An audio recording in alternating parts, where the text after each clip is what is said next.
A guy lost at sea. Succumb Raglan. At this stage, we have no confirmed visual of the downed kite surfer. Copy. A father and son kayak trip goes terribly wrong. Still searching for kayakers. Nothing's going yet. And rock fishermen misjudged the incoming tide. You need to understand, a lot of people die here. If you stay here tonight, you're going to die. Today's weather forecast for Auckland and Raglan. Squally showers, 30-knot wind gusts and possible tornadoes. Time better spent inside. But at Raglan, a 111 call changes that immediately.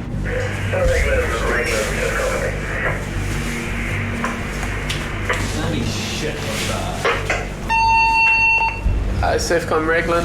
At this stage, we have no confirmed visual of the downed kite surfer. Copy.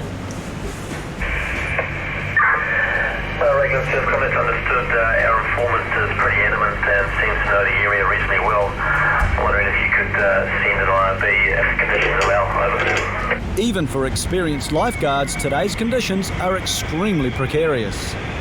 Yet Scampy and Mitchell head out. Posty said it'd be easy if we go straight out.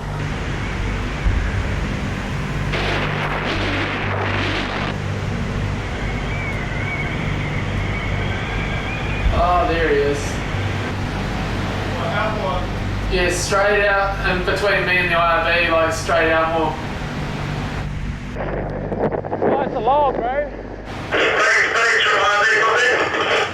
Yeah, the object is about 20 metres to your left. See if you can get close to it, over to it. Yeah, that's just a log, bro. We'll have to go. Shit. Ladies from IRB, stand by. Boys, cruise further north, like just parallel runs, just head towards the bar. Immediately, Chase updates Surfcom. We have no sighting of the patient yet. Can you just tell us the last known and the last seen locations? Copy. Last seen 500 metres offshore, and there were 2 other kites still operational in the vicinity. While Scampy and Mitchell continue the search, at Piha the lifeguards have already got their eye on trouble.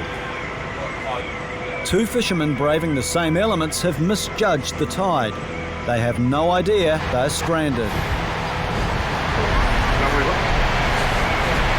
Rather than wait for them to realise the danger they are in, lifeguards decide to warn them. So what are we up to? Just going to go check on a couple of fishermen that are at Fallen Rock over there. They've been there all day. Now the tide's not even at its fullest, so they're not going to be able to just walk back like they did at low tide. Lifeguards Roger, Paul and Aramis head out. Landing is impossible. Aramis volunteers to be the messenger.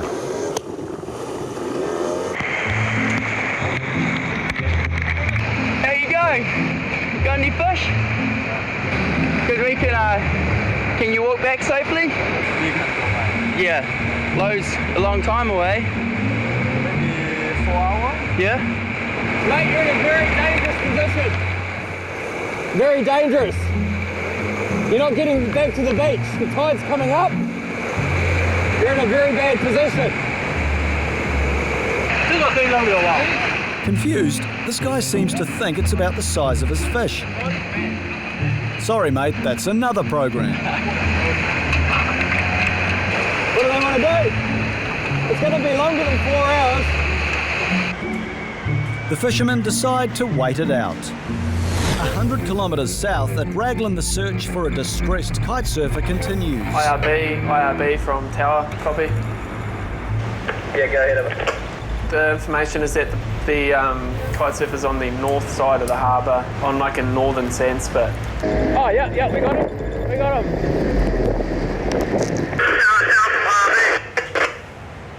Yeah, go ahead.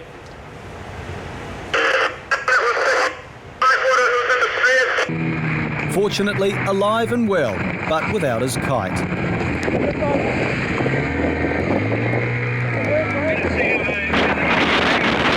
Go, mate. Yeah. Look, I get.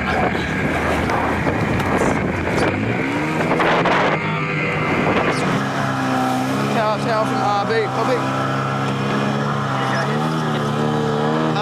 Can confirm that we've picked up the kite boarder who was under stress.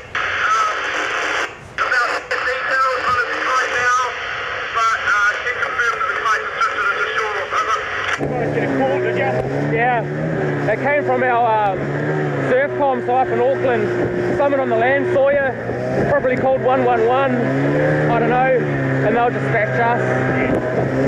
We're pretty much on the shore now with the distressed kite surfer in the IRB. Can confirm that his kite was blue and it's at the shore. All copied, thank you, Raglan. Many thanks. Surf out. And with more bad weather on the horizon, everyone hopes for a warm and dry stay inside for the remainder of the day. At Piha, the evacuation attempt failed. The fishermen decide to stay put. They're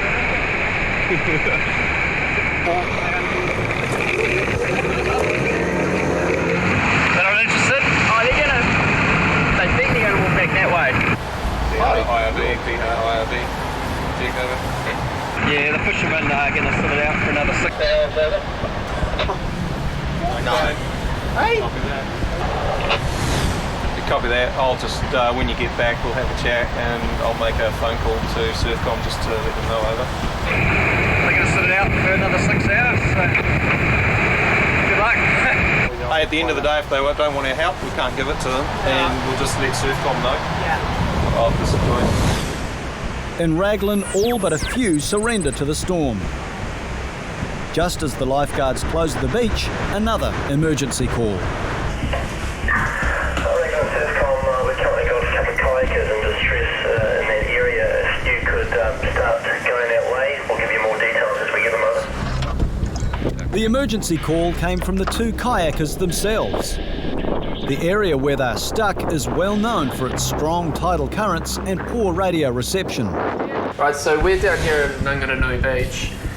So I'm going to send an IRB up the beach on an ATV. They're going to launch in the harbour mouth. The two patients have been reported to be missing opposite Lorenzen Bay, so they're probably in this area here, hopefully not past the point. Only one VHF channel works intermittently. Radio channels are set and checked. On channel 7. 7. Okay, it's final 500. All kite surfers make the right choice to get out of the water before the weather packs in completely. In this surf and headwind, the 5-kilometre trek into the harbour will take at least 30 minutes.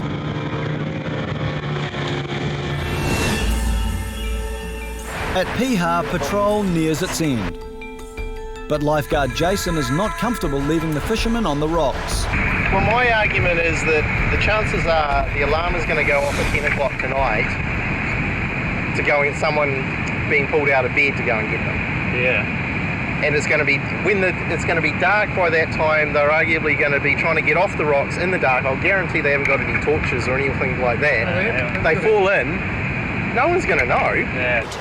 What they want to do is wait out for the next 6 hours until the low tide, which means it'll be pitch black and roaring a gale out here, and try to leave the rock in the dark. Putting themselves in danger. But the thing is, if they run into problems later on, when it's dark, they're going to be putting a whole bunch of other people in danger as well. They're refusing help. We're going for a second go at them and to see if they will be talked into getting into the boat. I don't reckon I'll get them off the rocks. We'll have a go. We're going to take 2 boats out there. We're going to get as close as we can to the rocks and we're going to drop Roger off to go and talk to them. In the last 5 years, 11 rock fishermen drowned off the west coast of New Zealand.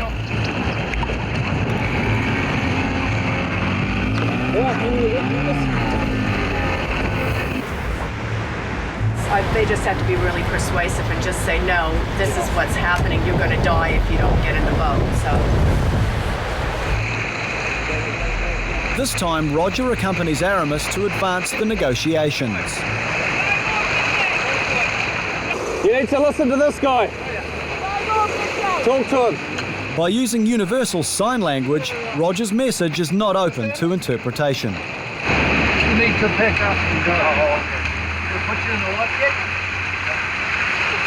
around the corner and we put you in a boat. If it rains and it gets dark and you get cold, there'll be no one here to get you off these rocks. You're a guide. I don't want that.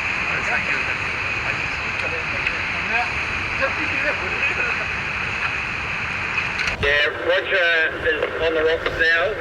Life Jackets is going to have a talk to these guys. They're peeling in their fishing rods now. So it looks like we'll be evacuating the 2 fishermen off the rocks. In Raglan, the heavens have opened. Somewhere in this harbour are 2 distressed kayakers. Hopefully they haven't tried and that's right. This is the location line. Their initial call was between the 2 bays and then they've made it to the other side, so we're coming from up the harbour, so we can cover the whole coastline. Station calling Raglan RV. Can you go again please? Over.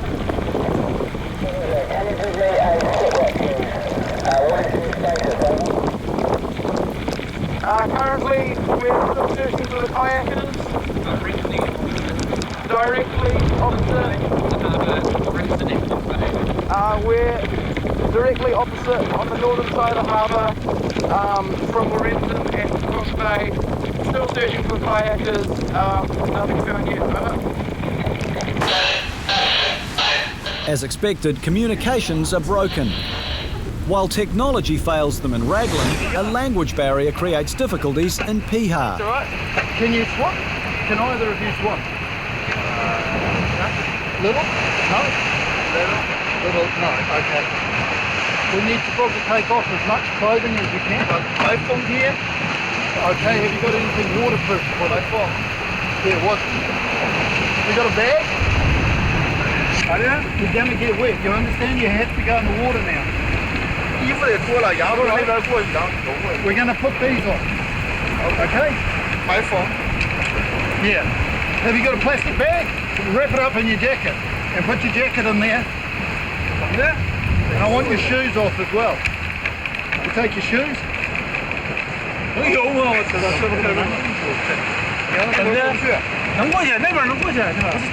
can't, the water's coming.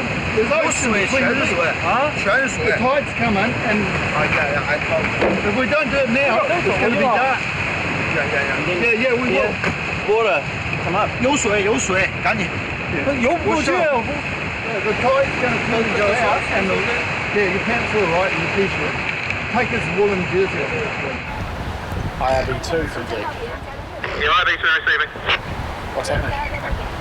We're just getting them packed up at the moment. The plan of attack is that we'll use one boat to get them off and probably take them over to the beach and then get everything sorted over there and then bring them back. Over. Okay, copy that, but don't muck around with their gear if you think it's unsafe. Over. Roger that. You need to understand, a lot of people die here doing this. It's not a good idea. We're not in a good place. Every year we have 3 or 4 people drown on the rock. The fishermen still dispute the need to leave. You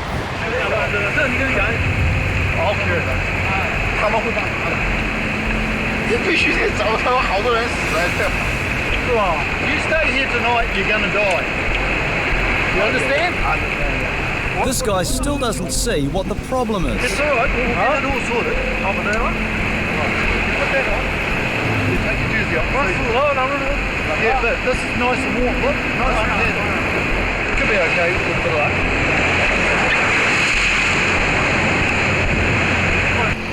Finally, they're almost ready to make their move.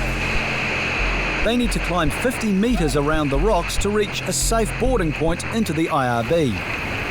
A clamber much harder than when they arrived this morning. In Raglan, the search for the 2 kayakers continues.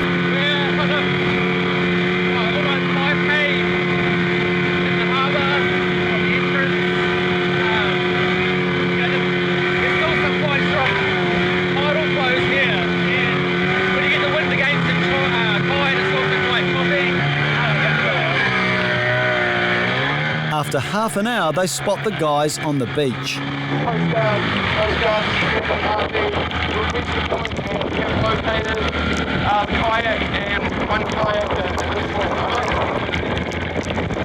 We got you Regular Rescue IRB, this is Regular Tower. You're coming through much clearer now. Go ahead with your original message, please, Other.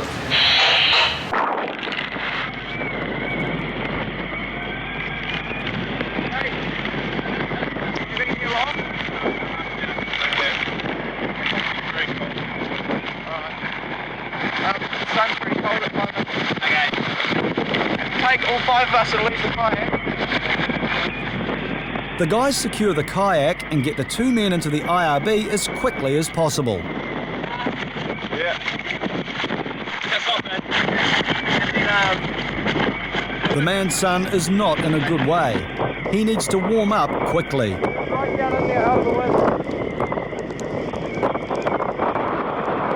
So what's the name?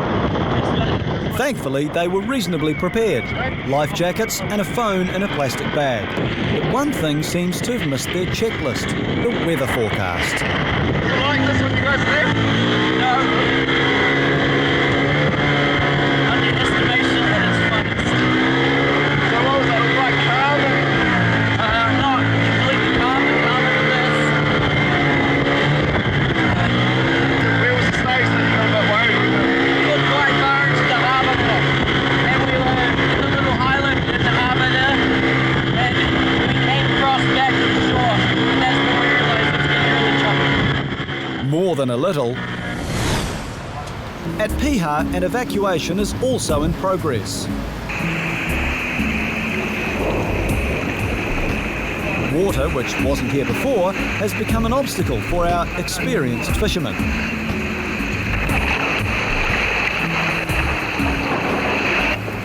The safest IRB pickup point is still 30 metres around the rocks. Might pay to bring some blankets as well. These guys look pretty cold over. Go, go, go. So trailers, take the trailers as well. We're just extracting the 2 fishermen now. Hey Jace, if we do one pickup per boat, you reckon? After a 20-minute stagger and 6 hours of denial, they finally succumbed to the fact there was no walking out of here. And albeit with a push, the men make their final leap to safety.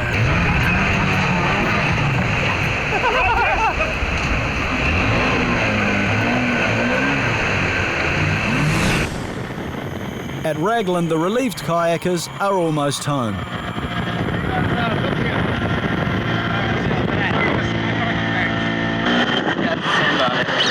So this is your guys' batch? Yeah, family batch here.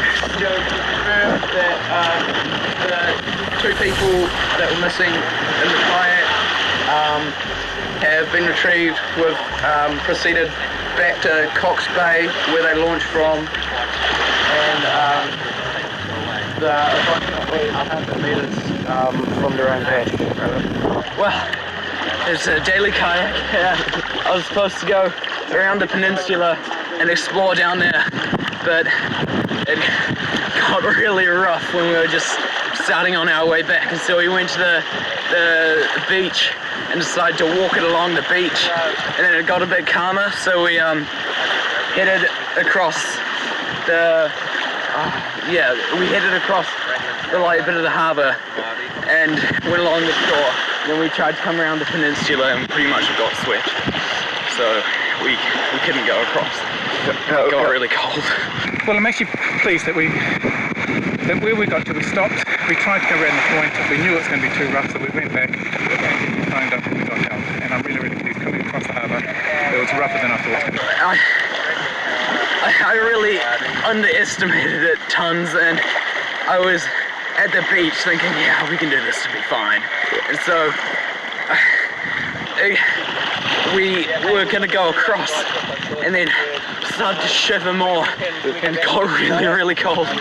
So we're feeling pretty worried by then. I was pretty calm when it got rough just in there, but just trying to get across there, I started getting worried.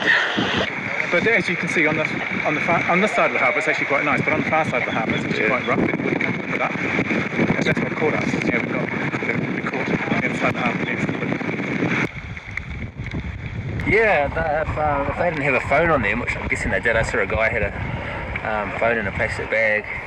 Then there are a few houses over there. Where they were, it looks mainly farmland, so you know they could have been in for a long hike.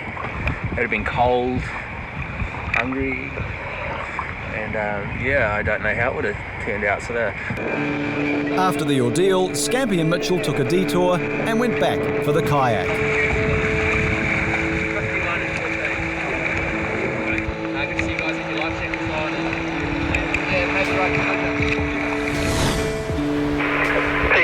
Succumb, go ahead. Yeah, Succumb, we've got them back on the beach.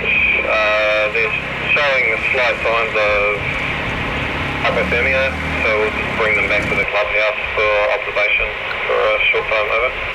Did you know you were in trouble? No. Yeah, I suspect they probably don't realise quite how nasty this place can be. And there's nothing to say the surf wouldn't have picked up, in the next couple of hours, and they would have been, really stranded. The other thing is the weather's unpredictable at the moment.